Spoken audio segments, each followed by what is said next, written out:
The most common description in the Bible of a Christ follower is that he or she is a person in Christ.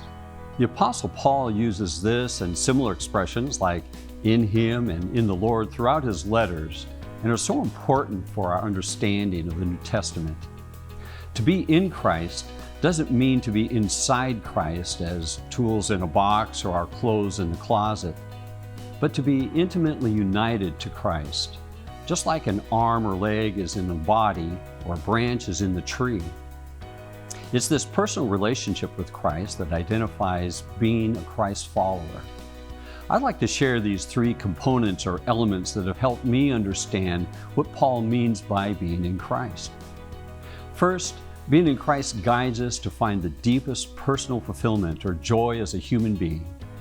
You and I likely know or have heard of people who ask what it is to be human, seeking the secret of satisfaction, of happiness, and searching for their own identity. We've all hungered and thirsted for these sometime or another. But Jesus said if we come to Him, we will never hunger. And if we believe in Him, we will never thirst again. So being in Christ is where our search ends and the richness of personal joy begins. The second element is to enjoy a new kind of community or family.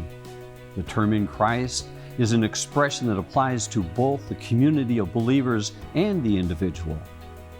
In this new community, Jesus has abolished the barriers of race, nationality, class, and sex, which normally divides and builds walls between humans. In its place, He's created a new humanity to break down these barriers. Paul writes, "There is neither Jew nor Greek, neither slave nor free, neither male nor female. You are all one in Christ Jesus." The third and final element is to experience a radical transformation in our lives that continues to draw us to mature in Christ. We are always in danger of trivializing what it means to be converted to follow Jesus. To be in Christ is to be radically transformed to the roots of our very being. As Paul says, if anyone is in Christ, he is a new creation. And again, he speaks of having died to the old life and risen again with Christ to a life that is new. And this new life in Christ leads us to a new lifestyle with a new value system and new moral standards. Read the Sermon on the Mount. In that sermon, Jesus places before us a choice between two value systems, His own and the world's. And that, my friends, is especially radical in our culture today.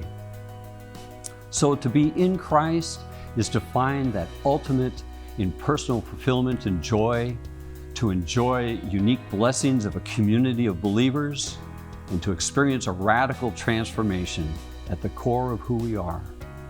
As a result of being in Christ, we become the world's salt and light, sharing the good news of Jesus with others and making an impact in our society by being the hands and feet of Jesus.